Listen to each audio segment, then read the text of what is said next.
Hi everyone, I'm Nazmul Hassan. Welcome to another lesson on English writing. The purpose of this lesson is to enhance your writing ability. Today, we're going to learn to make complex structure by taking small baby steps.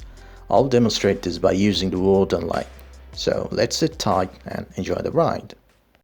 As usual in all my writing lessons, I repeatedly emphasize on following this document. এই ডকুমেন্টটা IELTS writing এর band descriptors. IELTS writing skill develop করা এটা একটা দীর্ঘমেয়াদী প্রক্রিয়া, আর সবার কাছে সবসময় এতটা সময় থাকে না। তাই অন্ধের মতো সব স্কিল ডেভেলপ করার থেকে বরঞ্চ যে ক্ষেত্রের বিবেচনা করে আপনার রাইটিং স্কোর নির্ধারণ করা হয়, ঠিক সেই ক্ষেত্রগুলোকে যদি টার্গেট করে আপনি স্কিল ডেভেলপ করেন, তাহলেই কিন্তু আপনি অল্প সময়ে একটা ভালো স্কোর পেতে পারেন।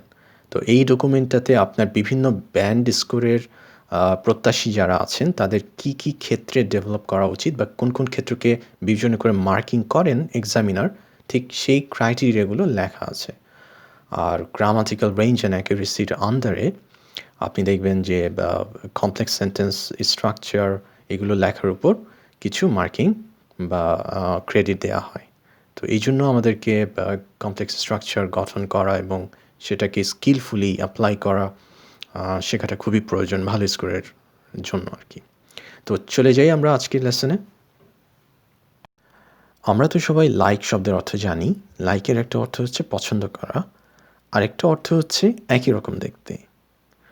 আবার আনলাইক অর্থ হচ্ছে ভিন্ন বা দেখতে অসদৃশ, একই রকম নয়।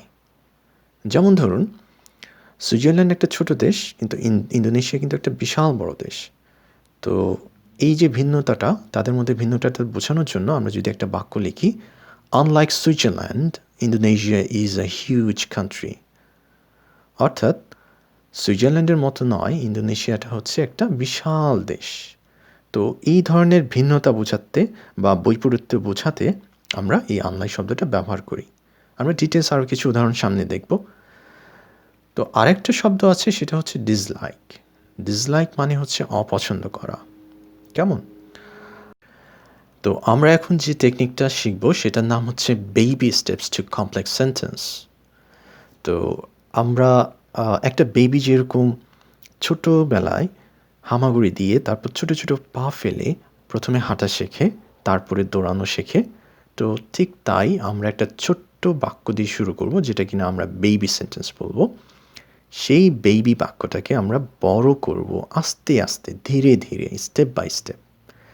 তো ছোটো একটা বাক্যকে যখন আপনি বড় করে একদম ফাইনালি দেখবেন, তো I can guarantee you that it would be a rewarding experience. তো আপনার খুবই ভালো লাগবে যে ছোটো একটা বাক্যকে কীভাবে এত বড় করে লম্বা করা যায়।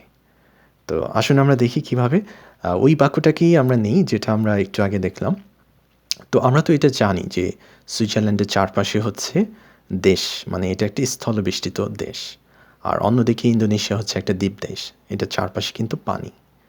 তো এই যে একটা নতুন তথ্য যে সুইজারল্যান্ডের চারপাশে হচ্ছে দেশ, এই স্থলবেষ্টিত একটা দেশ, এই তথ্যটাকে যদি আমরা এই বাক্যে ইনসার্ট করতে চাই, তো পারফেক্ট স্পটটা হচ্ছে ঠিক সুইজারল্যান্ড শব্দটার পরে।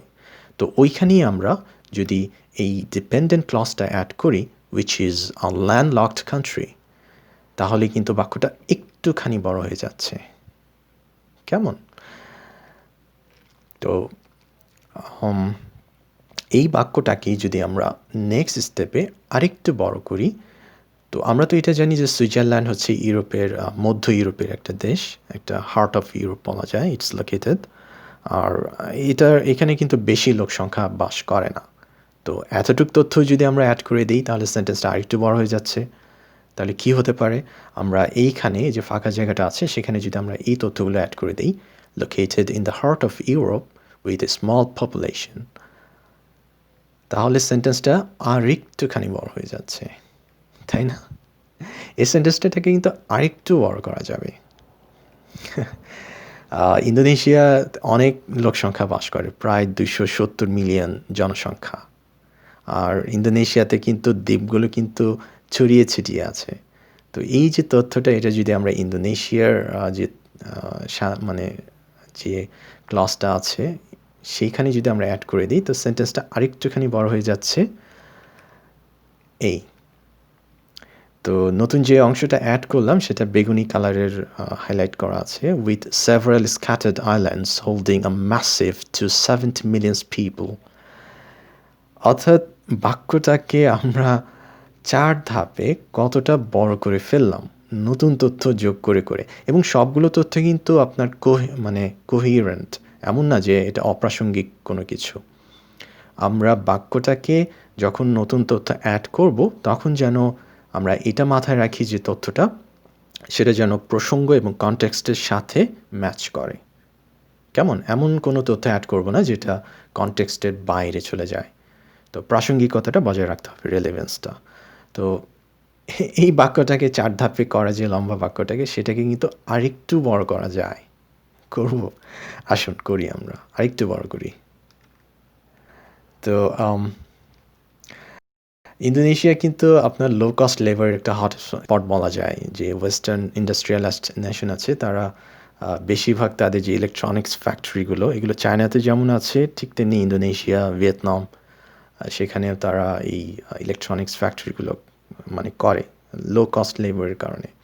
বিশেষ করে এইচপি, ডেল, তারপর ইন্টেল, তাদের কিছু অ্যাসেম্বলি ফ্যাক্টরি ইন্দোনেশিয়া, ভিয়েতনাম, স্যামসাংয়েরও কিছু অ্যাসেম্বলি ফ্যাক্টরি ভিয়েতনামে আছে। তো যাই হোক, এই তথ্যটাই আমি অ্যাড করেছি, ওই making a hot spot of low cost labour for the western industrialised nations. এই সেন্টেন্সটাকে যদি আরেকবার বড় করি আমরা, ঠিক প্রাসঙ্গিকতা বজায় রেখে, তাহলে আপনারা তো এটা নিশ্চয়ই জানেন যে ইন্দোনেশিয়া তারপরে এইসব লো কস্ট লেবার কান্ট্রিগুলোতে শ্রম আইনে অনেক ফাঁকফোকর আছে। পশ্চিমা দেশে যেরকম আপনার একটা মিনিমাম ওয়েজ সেট আপ করা থাকে এবং এগুলোর বাইরে গেলে obviously I mean people can sue you. তো এইসব দেশে কিন্তু এরকম মানে লেবার পলিসির কোনো বালাই নেই। তো সেটাকে পুঁজি করে অনেক যে পশ্চিমা শিল্পোন্নত দেশগুলো আছে সেটার ফাঁকফোকর বের করে তারা তাদের প্রফিটগুলো বের করে আনে। তো সেই তথ্যটা যদি আমরা পরবর্তীতে একদম লাস্ট লাইনে লিখি, যে অংশটুকু আছে, often exploiting the loopholes of the unregulated local labor policy, keeping their for-profit vision in the front line. তো সেন্টেন্সটা আরেকটু বড় হয়ে যাচ্ছে, কেমন? তো এইভাবে আমরা যদি দেখি যে আমাদের বেবি সেন্টেন্সটা, তাহলে কিন্তু অনেক অবাক হতে হয় যে আমরা শুরু করেছি কেবলমাত্র কটা শব্দ, আনলাইক একটা, সুইজারল্যান্ড দুটো, 3-4 আর্টিকেলকে ধরবো না, 6টা শব্দ। 6টা শব্দের একটা বাক্য দিয়ে আমরা শুরু করেছিলাম শুরুতে, আর শেষ পর্যন্ত আমরা থেমেছি কত বড় একটা বাক্যে। তো এইভাবে আমরা বেবি স্টেপস ফলো করে একটা বড় কমপ্লেক্স সেন্টেন্স তৈরি করতে পারবো। হ্যাঁ, প্রথম তো অবভিয়াসলি আপনার কিছুটা তো শ্রম বা কিছুটা পরিশ্রম হবেই। আপনি আটকে যাবেন, পারবেন না, ম্যাচ করতে পারবেন না অনেক কিছুই। আর আমার মনে হয় এটা প্র্যাকটিসের সাথে সাথে রপ্ত করাটা খুব একটা কঠিন কিছু নয়। জাস্ট টেকনিকটা জানাটাই হচ্ছে মেইন, যে প্রাসঙ্গিকতা বজায় রেখে নতুন কোনো তথ্য আপনি শব্দের মানে নতুন কোনো তথ্য আপনি ক্লজ হিসাবে ব্যবহার করতে পারবেন।